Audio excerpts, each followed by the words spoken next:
Pessoal, o assunto hoje é cal da bordaleza. Eu tô rindo por causa das dificuldades. Vocês não fazem ideia dos sufocos que a gente tem para fazer esses vídeos para vocês.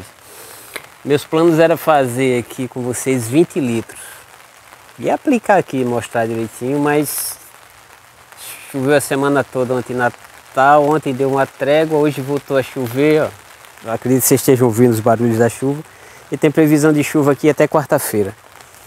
Mas a gente não vai deixar de fazer o vídeo não. Outra dificuldade também é que eu moro no centro urbano, né? E o pessoal aqui gosta de beber e ouvir música alta. Aí às vezes eu planejo fazer uns vídeos para vocês, mas fico meio sem condições devido ao barulho. Mas hoje não impede não. Vamos tentar fazer aqui direitinho. Eu me comprometi com algumas pessoas de fazer hoje, a gente vai fazer. Vou fazer pelo menos uns 10 litros aqui e a gente vai aplicar nessas áreas que estão cobertas. Nas outras não adianta porque está chovendo. Teria que passar pelo menos um dia sem chover para dar tempo dela secar na planta. Chovendo não adianta, é desperdiçar tempo e dinheiro. Olha, os dois componentes principais da cal da bordaleza é o sulfato de cobre e o cal. Ou cal virgem ou cal hidratado. Primeiro vamos falar onde a gente encontra esses materiais, aí depois vamos falar de proporção. É uma coisa que pouca gente fala nos vídeos. Às vezes você passa 20, 30 minutos assistindo um vídeo esperando que o sujeito lhe passe as proporções, mas não passa. Olha, o meu sulfato de cobre eu comprei numa loja de material de piscina. Ele é usado para a limpeza da água das piscinas. Mas caso na sua região não tenha, você encontra também na internet para vender. Inclusive na internet já tem um pessoal que vende ele já pronto, misturado só para você diluir e aplicar. O cal virgem você encontra nas lojas de materiais de construção. Ele nem sempre está assim no pó não, ó. Às vezes ele vem em pedra. Mas o meu aqui também estava em pedra, só que estava há tanto tempo ali num saco armazenado que ele acaba absorvendo um pouco da umidade do ar e vai, por incrível que pareça, se soltando também. Tá? Vamos falar agora de proporção. Olha, o que eu uso aqui nas minhas plantas, esse aqui é dela ainda, ó. O que eu uso aqui nas minhas plantas é a seguinte proporção. Lembre-se disso aqui, ó, 10, 10, 10. Se você lembrar disso aqui, você não esquece a proporção. 10 gramas de sulfato de cobre, 10 gramas de cal virgem para 1 litro de água. Aqui não tem 1 litro de água, mas só para vocês entenderem. 10, 10, 10. 10 gramas de sulfato de cobre, 10 gramas de cal para 1 litro para ser aplicado nas plantas, tá? Vocês precisarão de uma balança, né? A não ser se tiver um super gênio aqui no grupo que consiga só no olhar entender o volume e o peso e fazer sem precisar de balança. E às vezes uns copozinhos medidores ajudam muito, questão de ml, essas coisas. Olha, no mundo ideal, 10 gramas de cal, 10 gramas de sulfato anularia a acidez desse rapaz. Mas no mundo real isso não acontece. Às vezes você tem que acrescer um pouco mais de cal, que é o meu caso aqui. Para vocês terem uma ideia, quando eu comprei aqui o meu cal, eu achei ele como se fosse de baixa qualidade. Aí acabei comprando 5 quilos pela internet, paguei até caro pelo frete e tudo. Um super cal que o cara falava tudo, quando chegou aqui o cal era inferior ao meu.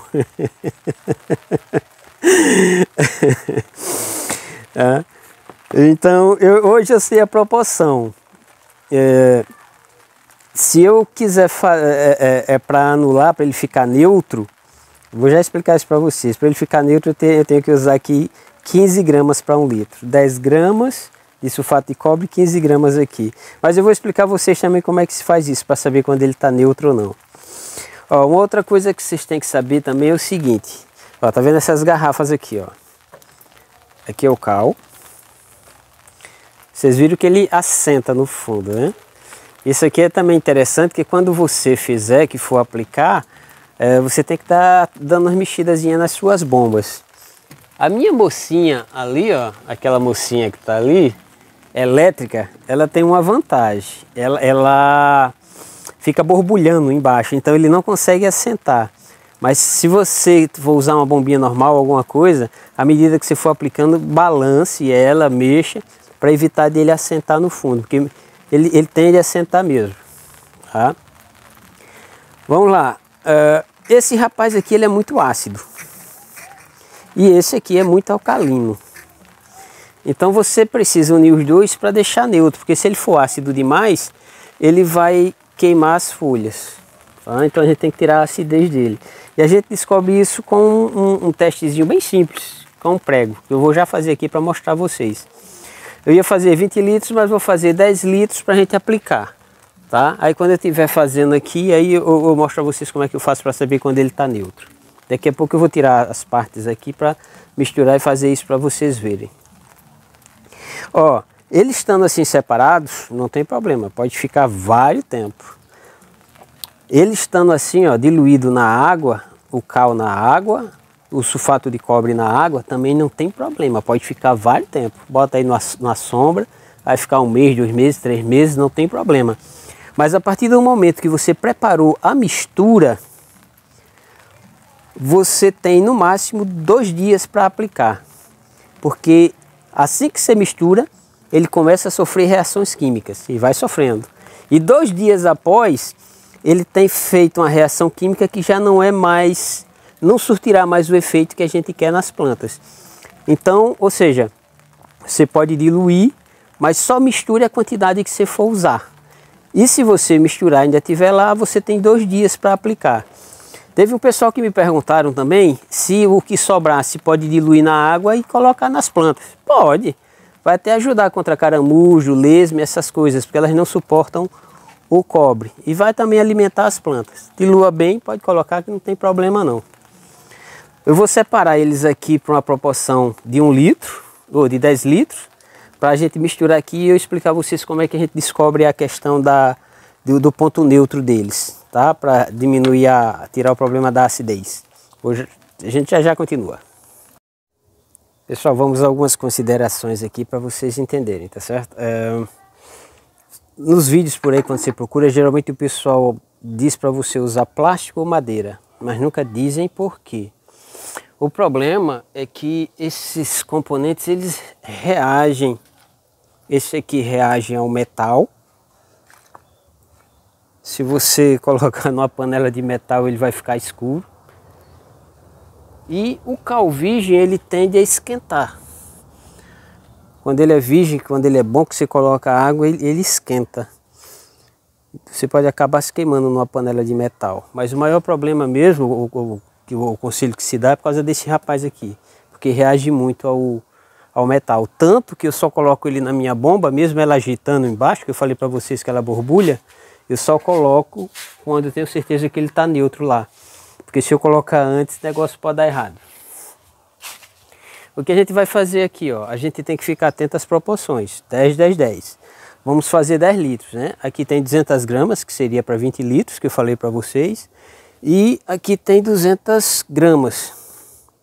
Então, o que a gente vai fazer? Eu vou dividir isso pela metade. Como eu sei que aqui tem 2 litros, eu vou agitar e separar 1 litro de cada. Por isso eu trouxe esse rapazinho aqui, ó, que é 1 litro justinho. E quando eu falo que a gente tem que ficar atento às proporções, é o seguinte, é porque aqui já tem 1 litro d'água, 1 litro d'água e 1 litro d'água. Ou seja, quando eu colocar aqui, eu já terei 3 litros d'água, porque eu não quero desperdiçar essa água, eu vou colocar aqui. Então, para completar, eu sei que eu precisarei só de mais 7 litros d'água. A pergunta, até que idade você aplica isso nas plantas? Olha, eu já apliquei nessas mudinhas aqui até com 3 meses e não tive problema. Tá? Nessa proporção que eu estou passando para vocês. Eu não aplico nessas aqui porque estão muito novinhas. Aí eu fico meio assustado de tentar. Né? Porque são especiais. Vocês não fazem ideia do que tem aqui não. Mas até 3 meses eu já apliquei sem problema nenhum. Vamos lá, diluir. Ó, o funil eu trouxe para ajudar a passar para cá, tanto o cal quanto o sulfato de cobre.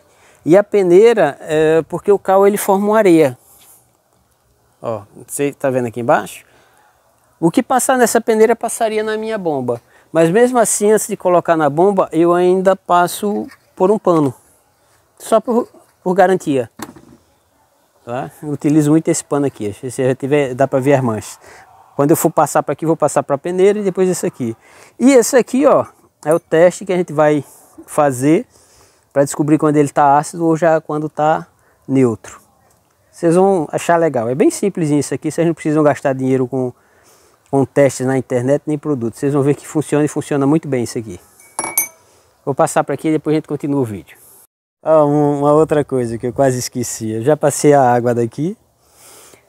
O pessoal pergunta se existe uma sequência de colocar primeiro. Olha, muitas vezes você mistura esse nesse e não tem problema. Mas o certo é você colocar primeiro o cal e você coloca o sulfato após o cal. Por que isso? Porque às vezes não acontece nada quando você faz o inverso, mas às vezes ele embolota. Ele endurece, fica meio parecido com um mingau. Então você coloca sempre esse, o branco primeiro e logo após o outro. Ó, já colocamos o cal, separamos agora o sulfato de cobre. Aí vou colocar o sulfato de cobre. Coloco uma parte, mexe.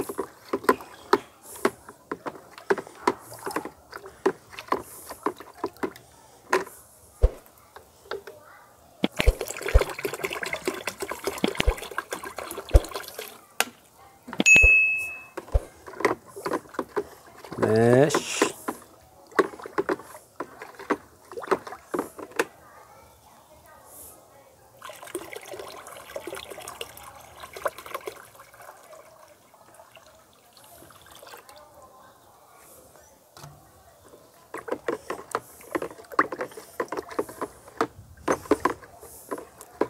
Lembrando que a gente aqui já tem 3 litros. Já está a proporção aqui para 10 litros. Então, ou seja, depois que eu ajustar aqui o pH dele, o que eu vou fazer é só colocar mais 7 litros. E dar uma filtrada nele com o pano e a peneira, que é para tirar a areia e não entupir o bico da bomba. Ó, bem misturado. O que a gente faz? Você só recolhe uma pequena parte, ó. Pega o prego, coloca dentro por 2 minutos. 2 minutos é mais do que o suficiente para ele escurecer. Ele deve estar tão ácido que já deve até... Olha, já começou a reagir um pouquinho. Vamos esperar. Digital é assim, a gente aperta o dedo, ó, e dá 2 minutos. Aí a coisa boa do digital, ó, já passou 2 minutos. Olha só, vou puxar. Viram? Super ácido. Por isso que eu trouxe esse bombril aqui, ó. É só dar uma lavadinha que isso sai. Aí você vai completando colocando mais o cal até chegar ao ponto e você descobrir. Com o tempo você vai saber do cal que você comprou e o sulfato, qual dos dois tem a melhor qualidade e a proporção certa. Vou só passar o bombril aqui para vocês verem que isso sai. Pronto, ó, passei o bombril, já está pronto para usar de novo. Ó. Dá para ver a marcazinha ali onde ele oxidou. E oxidou legal, viu? Geralmente sai mais fácil. Né? Eu vou ajustar aqui a proporção. Aí após ajustar a proporção, vou colocar novamente para vocês verem. Ó, ajustado. Vou pegar mais um pouco. Colocar o prego novamente. E deixar ele aqui. Mais 2 minutinhos. Passado 2 minutos. A gente tira o prego e ó. Sem oxidar. Essa manchinha já foi da outra. Tá? Não está oxidado, ó. Ou seja, agora está neutro. Posso completar agora com o restante da água e utilizar. Para isso eu não preciso mostrar vocês, que a única coisa que eu vou fazer agora é passar na peneira, no pano, botar mais 7 litros d'água e... Para aqueles que estão chegando agora e se perguntando por que estou fazendo o vídeo da cauda bordaleza, é porque ela é uma fonte acessível, um antifúngico. Você não tem problema de adquirir e usar, não faz mal, não tem problema. É diferente dos venenos que você, além de ser caro, precisa de uma receita de um engenheiro agrônomo. E quando eu usei naquelas plantinhas ali, o mês passado, acabou meus problemas de ácaros, com o ácaro branco, aquele bem miudinho. E outras pessoas botaram também nos comentários que quando aplicaram também resolveu o problema delas. Não quero dizer que vai resolver todo o problema de ácaro. Pelo menos o meu, o branco, resolveu lá, porque existe mais de um tipo de ácaro. Aí algumas pessoas me pediram para fazer esse vídeo sobre a cauda bordaleza. Pessoal, só complementando algumas coisinhas aqui, tá? Sobre cal. 3 tipos de cal: o cal virgem, o cal hidratado e o cal de pintura. Quais as diferenças? O cal hidratado é praticamente o mesmo cal, a diferença é que ele tomou água, então às vezes a proporção ela praticamente dobra. Esse meu aqui era virgem, mas como eu falei para vocês, acaba absorvendo a água do ar, da umidade aqui, que é muito alta aqui em Natal, e tanto que ele nem reage mais tanto, não esfumaça quando eu boto água. E o cal que você usa para pintura, eu não aconselho vocês usarem. Esse cal que usa para pintura, apesar de ter o cal nele, ele tem alguns produtos químicos que é para fixar a pintura. E esses produtos químicos que colocam nele pode dar errado nas suas plantas. Tá? Então procurem o cal virgem ou o cal hidratado. Ó, aqueles que gostaram, não esquece de deixar o like. Se eu esqueci de falar alguma coisa, pode botar nos comentários aí. Tá? Terei o maior prazer de responder. Aqueles que até hoje fez alguma pergunta, pode ter certeza que eu respondi, viu? Pode ir lá e ver que está respondido. Eu tenho o maior prazer de ver as perguntas e responder. A parte dos comentários é onde eu me realizo. É onde eu vejo que realmente os vídeos que eu tenho feito para vocês têm valido a pena. Tá? Vamos lá, pessoal. Um grande abração a todos.